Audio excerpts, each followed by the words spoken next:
కాంగ్రెస్‌ని దెబ్బ కొట్టేందుకు ఒకప్పుడు ఆహ్, ప్రాంతీయ సెంటిమెంట్ ఎస్పెషల్లీ భాష సెంటిమెంట్‌ని తీసుకొచ్చాడు బాలాసాహెబ్ థాకరే. ఏదైతే శివసేన వ్యవస్థాపకుడు. ఆ తర్వాత చాలా కాలం పాటు అక్కడ ఆ శివసేన హవా నడిచింది. శివసేన చెప్పినట్టు నడిచింది.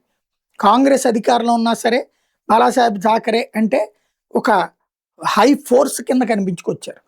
కాలం మారింది. ఆయన కొడుకు ఇప్పుడు పదవిలోకొచ్చాడు మొదటిసారి ముఖ్యమంత్రిగా. ఆ తర్వాత పోగొట్టుకున్నాడు. ఇప్పుడు దారుణమైనటువంటి ఓటమిని చవిచూసాడు. మొన్న పార్లమెంట్ ఎన్నికల్లో పుంజుకున్నారనుకుంటే మళ్ళీ వాళ్ళు గూడా వెళ్ళిపోవడం అన్నటువంటిది ఒక పెద్ద మైనస్‌గా మారింది. దాంతో మళ్ళీ ఒకప్పుడు ఎవరినైతే విభేదించాడో రాజ్ థాకరే, ఆ రాజ్ థాకరేతో కలిసి మళ్ళీ మరాఠా సెంటిమెంట్ రాజేసే ప్రయత్నం చేస్తున్నాడు. దీంతో ముందు జాగ్రత్తగా బీజేపీ కూటమి ప్రభుత్వమే ఆ సెంటిమెంట్‌ని రేకెత్తిచ్చే ప్రయత్నం చేస్తున్నట్టుంది. దాన్ని ఓన్ చేసుకునే ప్రయత్నం చేస్తున్నట్టుంది.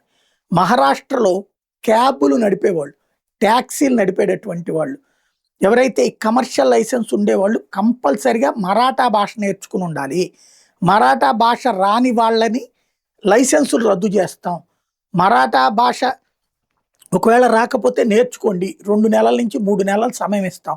ఆ తర్వాతన మరాఠా భాషలో గనక మీరు స్పందించకపోతే, మాట్లాడలేకపోతే, మీకు అర్థం గాకపోతే మీ లైసెన్సులు రద్దు చేస్తామని చెప్తోంది మహారాష్ట్ర రవాణా శాఖ. ఇది దేశంలో అన్ని రాష్ట్రాల్లో కూడా ఆచరణలోకి తీసుకొచ్చేటటువంటి అవకాశం ఉంటుంది. ఎందుకంటే ఇది ఓ సెంటిమెంట్. ఇప్పుడు కన్నడలో ఇలాంటి సెంటిమెంటే రేపుతున్నారు. తమిళనాడులో ఇట్లాంటి సెంటిమెంటే రేపుతున్నారు. భాష రాని వాడు క్యాబ్ నడిపితే లోకల్‌గా ఎట్లా అన్నటువంటి పాయింట్ రైజ్ చేసుకొస్తున్నారు.